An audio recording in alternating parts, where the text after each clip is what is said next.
বন্ধুরা, Sunanda village cooking চ্যানেলে আবার তোমাদের স্বাগত জানাই। আজকে দেখো ওয়েদারটা কীরকম, একদমই মেঘলা আকাশ। তো এই মেঘলা দিনে একদম জমজমাটি যে রান্নাটা হবে সেই রান্নাটাই আমি কিন্তু আজকে করে দেখাবো। তো তার জন্য কিন্তু আজকে আমি বানাবো এই যে বেগুন দিয়ে, আলু দিয়ে আর বাটনা মশলা দিয়ে আজকে মনোপিয়া মাছের সুন্দর করে ঝোল। তো মনোপিয়া মাছ কিন্তু আমি রান্নাঘরে কেটে ধুয়ে রেখে দিয়েছি। তোমরা যদি ফিশ কাটিং ভিডিও দেখতে চাও অবশ্যই কমেন্ট করে জানাও, আমি দেখিয়ে দেবো। আর তার সঙ্গে যে বাটনা পাঁচমিশালি মশলাটা নিয়ে নিয়েছি, এখানে আছে গোটা জিরে, গোটা ধনে, গোটা মৌরি আর সর্ষে আর পোস্ত। তো এই আমাদের গ্রামের এদিকে এই পাঁচমিশালি মশলাটাকেই বেটে রান্নায় দেওয়া হয়। আর এটা কিন্তু গরম বা বর্ষা যে কোনো সময় কিন্তু খেতে খুবই স্বাস্থ্যকর। এই রান্নাটা খুবই স্বাস্থ্যকর একটা রান্নার জন্য এই মশলাটা দেওয়া হয়। তো এটার নাম হলো বাটনা মশলা। তো এই রান্নাটা তো করব, তার সঙ্গে থাকবে এই যে কচি কচি পটল দিয়ে, পটল আর আলু ভাজা পেঁয়াজ দিয়ে। আর তার সঙ্গে শেষ পাতে আজকে আমি বানাবো কাঁচা আমের সুন্দর করে প্লাস্টিক জেলি চাটনি। তো এই তিনটে রেসিপি কিন্তু একদম জমজমাটি হতে চলেছে এবং খাওয়া দাওয়া হবে জমজমাটি এই বর্ষার ওয়েদারে। তো আমি তো রান্না করব, আর তোমরা তো অবশ্যই পুরো ভিডিওটা দেখতে থাকো আর কিভাবে আমি রান্না করি। তো যারা যারা ইউটিউব থেকে দেখছো এখনও সাবস্ক্রাইব করোনি, তোমরা সাবস্ক্রাইব করে নিও আর পাশের বেল আইকনটা প্রেস করে রেখো। আর যারা ফেসবুক থেকে দেখছো অবশ্যই কিন্তু ফলো করে নিও। প্রতিদিন এই চ্যানেলে সুন্দর সুন্দর রান্নার ভিডিও, বিভিন্ন রকমের রান্নার ভিডিও আসতে থাকবে। বিভিন্ন রকম মাছ, বিভিন্ন রকম সবজি দিয়ে আমি কিন্তু রান্নাবান্না করি, তো ভ্যারাইটি রান্না। তো অবশ্যই তোমরা দেখতে থাকো, আর বেশি কথা বাড়াবো না, চলো রান্নাঘরে যাওয়া যাক। তো প্রথমে এই যে বাটনা মশলার কথা তোমাদের বললাম, সেই বাটনা মশলাটা কিন্তু বেটে নিচ্ছি। আর এটা কিন্তু একদম মিহি করে বাটতে হবে। তোমরা কিন্তু মিক্সির বদলে শিলনোড়াতে বেটে নিলেই ভালো হয়। তো আমি এখানে বেটে নিয়েছি, আর এদিকে কড়াইতে তেল গরম হতে বসিয়ে দিয়েছি। আর মাছের লবণ হলুদ মাখিয়ে রেখে দিয়েছি। তো মাছের পিসগুলো দেখেই বুঝতে পারছো হয়তো যে মাছটা ঠিক কতটা বড় ছিল। আজকে আমি সব রিং পিস করে নিয়েছি মাছে। তো এদিকে দুটো দুটো করে মাছ ভেজে নিচ্ছি, কারণ মাছগুলো তো খুবই বড়। একসঙ্গে সব মাছ দিয়ে দিলে ভেঙে যেতে পারে, আর দুটো করে দিলে খুব সুন্দর করে দুপিট লাল লাল করে ভেজে তুলে নিতে পারবো। তাই দুটো মাছ ভাজা হয়ে গেছে, বাকি মাছের পিসগুলো এখন আমি দিয়ে দেব। এগুলো একটু লাল লাল করেই ভেজে নেব।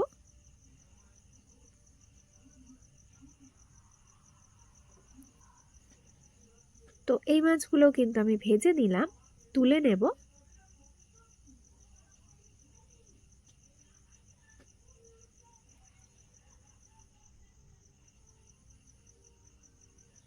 এখন দিয়ে দেবো আমি শুকনো লঙ্কা। তো আলু পটল ভাজাটা বানিয়ে নেব। আলুগুলো এরকমভাবে সাইজ করে কেটে নিয়েছি, দিয়ে দিলাম। আর পটলগুলোও এরকমভাবে কেটে নিয়েছি, দিয়ে দেব।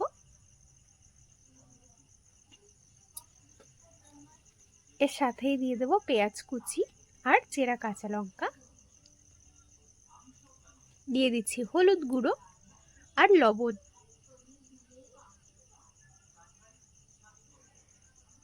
এবার বেশ লাল লাল করে কিন্তু ভেজে নেব।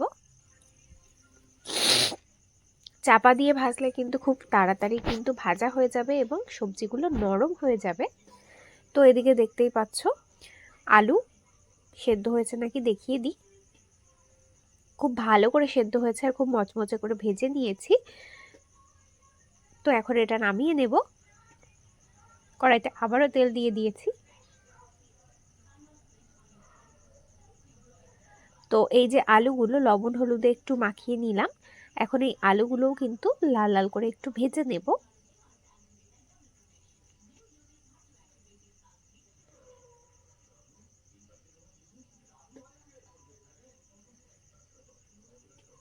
এর মধ্যে এখন দিয়ে দিচ্ছি চেরা কাঁচা লঙ্কা আর টমেটো কুচি।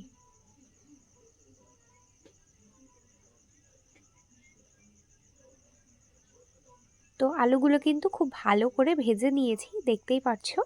এখন দিয়ে দেবো আমি বেগুনগুলো। আর বেগুনগুলো কতটা কচি আর কিভাবে কেটে নিয়েছি দেখিয়ে দিলাম। তো বেগুনগুলো দিয়ে খানিকক্ষণ নাড়াচাড়া করব। তার আগে দিয়ে দেবো হলুদ গুঁড়ো আর লবণ।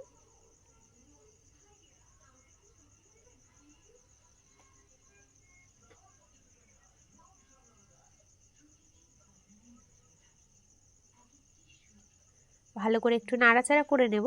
তো এদিকে দেখতেই পাচ্ছ খুব সুন্দর করে নাড়াচাড়া করে নিয়েছি। এখন দিয়ে দেবো পরিমাণ মতো জল আলু বেগুন সেদ্ধ করে নেওয়ার জন্য।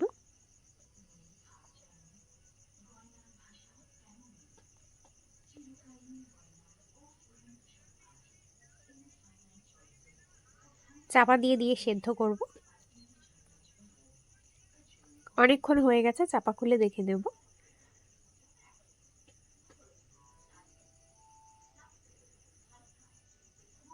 তো এটা এখন নামিয়ে নেব। আবারও কড়াইতে তেল দিয়ে দিয়েছি, দিয়ে দেব 5 ফোড়ন আর তেজপাতা, শুকনো লঙ্কা।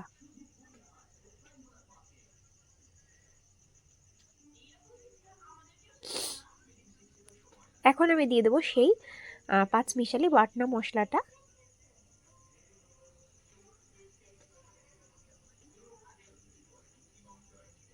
এই মশলাটা খুব ভালো করে কষিয়ে নিয়েছি, তেল ছেড়ে গেছে মশলা থেকে। এখন আমি সেদ্ধ করে রাখা আলু আর বেগুনটা দিয়ে দেব। ঝোলটা তোমরা যে যতটা রাখতে চাও রাখতে পারো, তবে এই রান্নাটায় ঝোলটা একটু পাতলাই ভালো লাগে। গরমে পাতলা ঝোল, সাথে 1 পিস গন্ধরাজ লেবু বা পাতিলেবুর রস থাকলে তো আর কোনো কথাই নেই। এদিকে আলু বেগুন খুব ভালো করে সেদ্ধ হয়ে গেছে, দিয়ে দিলাম ভেজে রাখা মাছগুলো। তো এদিকে আমার এই রান্নাটাও হয়ে গেছে, নামিয়ে নেব।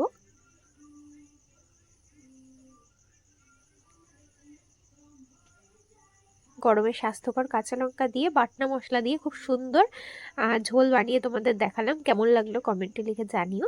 আর আবারও একটা কড়াই নিয়ে নিয়েছি, তবে কড়াইতে এখন দিয়ে দেব জল।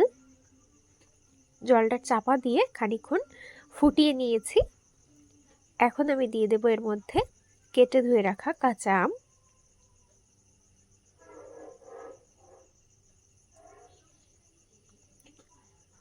আমগুলো বেশ একটু সেদ্ধ করে নেব চাপা দিয়েই। তো এদিকে দেখতেই পাচ্ছ আমগুলো খুব ভালো করে সেদ্ধ হয়ে গেছে, নামিয়ে নেব। কড়াইতে এখন খালি আছে কড়াই, এর মধ্যে আমি দিয়ে দেব চিনি। তবে সেটা অবশ্যই পরিমাপ বুঝে, আম যতটা টক সেই বুঝে কিন্তু তোমরা চিনি দিয়ে দেবে। তো আমি এখানে 4 চামচ মতো চিনি দিয়ে দেব।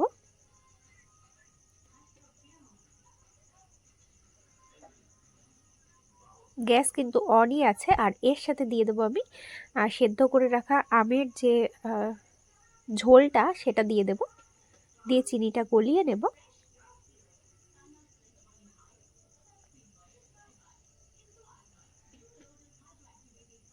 এটা কিন্তু সাথে সাথে বানানোর সাথে সাথে কিন্তু জেলির মতো দেখতে হবে না, খানিকক্ষণ রেখে দিলে কিন্তু জেলির মতো আকার ধারণ করবে। তো এর মধ্যে আরও খানিকটা জল দিয়ে সুন্দর করে ফুটিয়ে নিয়েছিলাম, দিয়ে দিলাম সেদ্ধ করে রাখা আম। আর এদিকে বেশ খানিকক্ষণ ধরে ফুটিয়ে নিয়েছি, দেখতেই পাচ্ছ এখন কি সুন্দরভাবে ট্রান্সপারেন্ট কালার চলে এসেছে। তো এদিকে আমার চাটনিও হয়ে গেছে, এটা খানিকক্ষণ রেখে দেবো, জেলির মতো হয়ে যাবে। তো এই 3টি রেসিপি ভালো লাগলে লাইক শেয়ার করে দিও। আবার দেখা হবে আগামীকাল। টাটা।